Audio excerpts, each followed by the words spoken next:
My son and his fiancée gave the performance of their lives at that engagement dinner. I just didn't know at the time that I was the only one in the room who wasn't performing at all. It started on a Thursday evening in late October, the kind of evening where the cold comes in fast off Lake Ontario, and you can smell the first real bite of winter in the air. My son-in-law's mother leaned.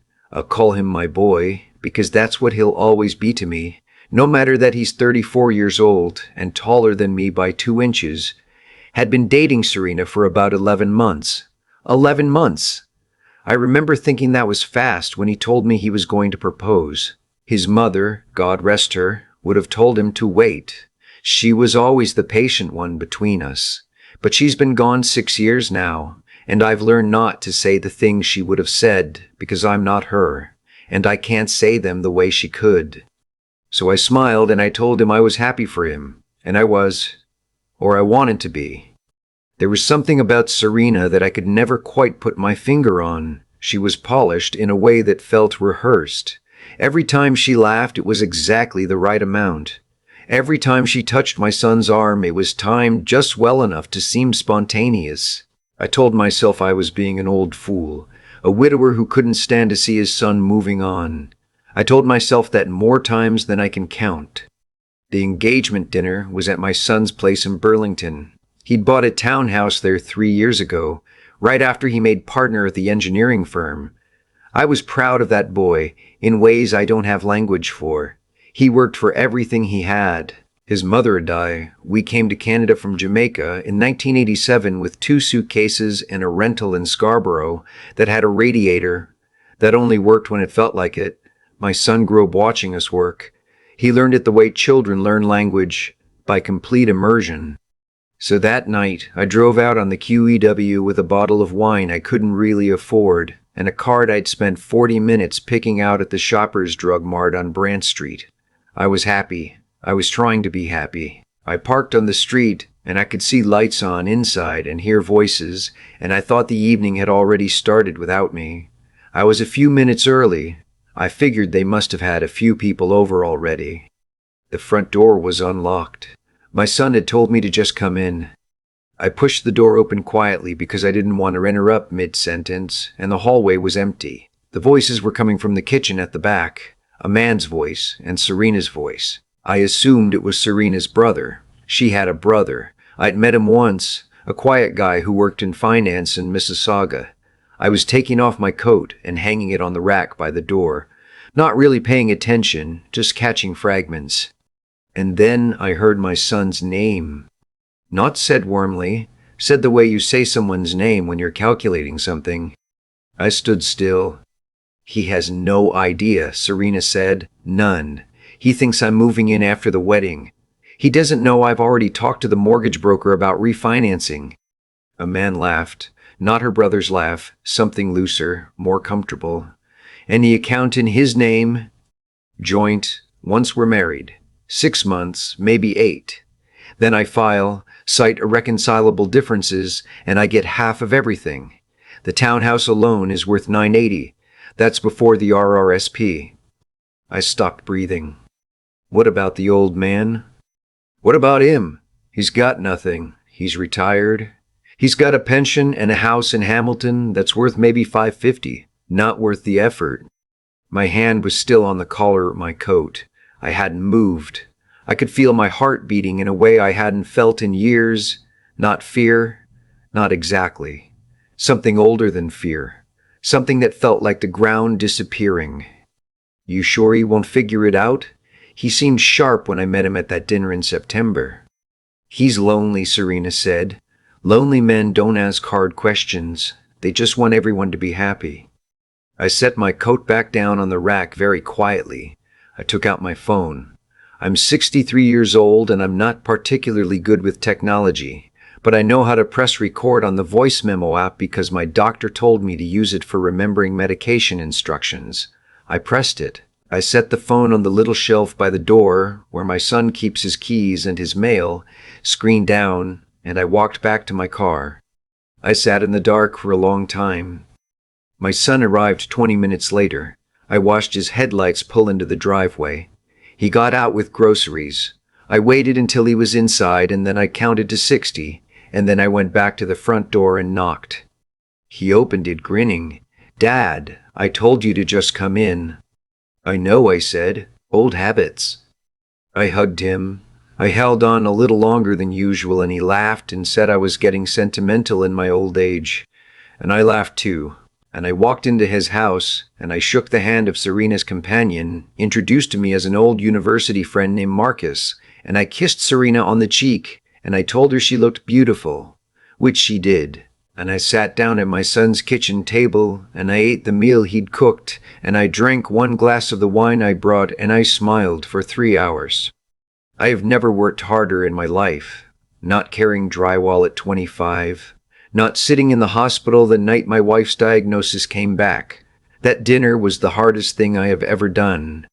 On the drive home, I pulled over on a side street near Aldershot GO station, and I sat with the engine running and I played back the recording.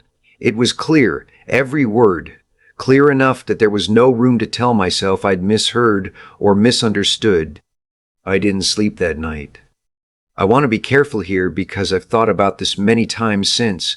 I know what people will ask. Why didn't I call my son that night? Why didn't I go straight back inside and confront her? And the answer is that I've been a father for 34 years, and I know my son. I know that if I had walked back into that kitchen with accusations, with a phone recording, with my voice shaking the way it was shaking in that car, he would have chosen her. Not because he's weak, because he's loyal. Because he falls in love the way his mother did, completely and without a safety net. And if I'd come at him in that moment, he would have thought I was the problem. I needed him to see it himself. I went home and I made tea and I sat at the kitchen table, the same table my wife and I bought at a second-hand place on Barton Street when we first moved to Hamilton, the one with the ring stain near the left corner from 30 years of her morning coffee, and I thought it through. I have a friend named Walter who retired from the OPP 4 years ago. We met through the church, and we've had coffee every second Tuesday for going on 9 years. I called him the next morning at 7:30, before he'd had a chance to assume the day was going to be ordinary, and I told him everything. He listened without interrupting. That's one of the things I've always valued about Walter. He doesn't perform concern, he just listens, and then he thinks. When I finished, he was quiet for a moment. Then he said, "You need a family lawyer, and you need to move carefully. Do not confront her. Do not tell your son yet. Find out who Marcus is first." I asked him why Marcus mattered. Because if he's done this before with her, there's a pattern, and patterns are what prosecutors care about. Walter knew a paralegal who owed him a favor. Within 48 hours, I knew that Marcus Webb had been named in a civil fraud case in Ontario in 2019, settled out of court. I knew that Serena had been briefly married in Alberta in 2021, a marriage that lasted 7 months before the husband filed for divorce and subsequently reported fraudulent joint account activity to his financial institution. I knew that the charges hadn't stuck, but the record was there. I printed it all out. I'm old-fashioned that way. I brought everything to a family lawyer in Hamilton, a woman named Patricia who had been recommended to me by a colleague from my working years, and I sat across from her desk and I laid it out. The recording, the printouts, the timeline. She looked at everything for a long time, and then she looked at me and she said, "Your son is not yet married." I said no. The wedding was 6 weeks away. She said, "Then we have options." Here's what I want people to understand. I was not trying to humiliate anyone. I was not trying to cause a scene or make myself the hero of some story. I am 63 years old, and I have buried a wife, and I know what loss costs, and I was not going to let my son pay that price when I could prevent it. That's all. That's the whole of it. We decided, Patricia and Walter and I, that the right moment was not 6 weeks before the wedding. The right moment was not the rehearsal dinner. We decided the right moment was the engagement party that Serena herself had planned for the following Saturday at a rented venue in Oakville. She had invited 43 people, including both families and several of my son's colleagues from the firm. I want to be clear, we did not plan to embarrass her publicly. That was never the intention. What we planned was to arrive early, Patricia and I, and to meet with my son privately before any guests arrived, and to show him what we had. That's what we did. My son opened the door of the venue at 4:15 and found me standing there with a woman he'd never met, holding a manila folder. He looked at me the way children look at their parents when they suddenly recognize that their parent is afraid. The expression on his face in that moment is something I will carry with me for the rest of my life. I said, "I need 20 minutes, please." He gave us the 20 minutes. I sat across from my son and I watched his face move through things I didn't have names for. I played him the recording. I watched him listen. I watched something shift in him. Not break, shift. There's a difference. My son is his mother's child in that way too. He goes quiet when it matters. When it was over, he sat with his hands flat on the table for a long time. Patricia slid the printouts across to him. The Alberta marriage, the civil case. He read everything slowly. Finally he said, "How long have you known?" I told him, 4 weeks. 4 weeks, he repeated, not accusing me, processing. I said, "I needed to be sure. I needed to be sure before I brought it to you because I knew that if I was wrong, or if I came to you without everything, she would find a way to turn it around. I needed you to see all of it." He nodded. He didn't say anything for a while. Then he said, "Does she know you know?" I said no. He picked up the folder. He looked at the recording on my phone one more time, and then he stood up and straightened his jacket and he said, "Give me 15 minutes alone first." I started to say something and he held up a hand. "Dad, I need to do this part myself." So I sat in that room and I listened to the sound of my son's footsteps crossing the hardwood floor, and I waited. I don't know exactly what he said to Serena. He never told me, not in full, and I didn't ask. What I know is what happened next.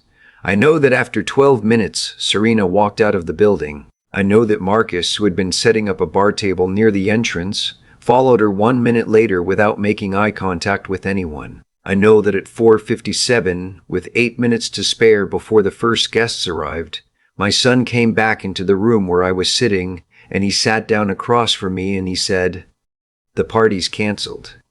I asked him if he was all right. He thought about it for a moment, really thought about it, the way he used to when he was a little boy, and I asked him something he wanted to answer honestly. Then he said, "I will be." I reached across the table and I put my hand on his arm, and I didn't say anything because there was nothing to say that would have added anything. The guests were turned away at the door. My son sent a message from his phone, brief, no details, just that the party had been canceled due to a personal matter. He was sorry for the inconvenience. He would be in touch. His colleagues from the firm responded with grace. His cousin from Brampton texted him 3 heart emojis and nothing else, which I thought was exactly right. We drove together to a Tim Hortons on Lake Shore, and we sat across from each other in a booth for 2 hours. He had a double-double. I had a tea, steeped extra. We talked about some things and not others. We talked about some things and not others. We talked about his mother, which we don't always do but sometimes need to. He told me about the first time he knew something felt off. A comment Serena had made about the townhouse price 6 months in. A conversation about his RRSP that had struck him as oddly specific. He dismissed it. He said, "I wanted to believe what I was seeing." I told him that was not a weakness. I told him that was just what it means to love someone. He was quiet for a moment. Then he said, "How did you know to keep it quiet? How did you know not to just tell me right away?" And I told him the truth. I told him that his mother, when she was dying, made me promise one thing. She said, "Don't let him lose himself, trying to please someone who doesn't deserve it. You'll know when it's happening. Just don't look away." I had not looked away.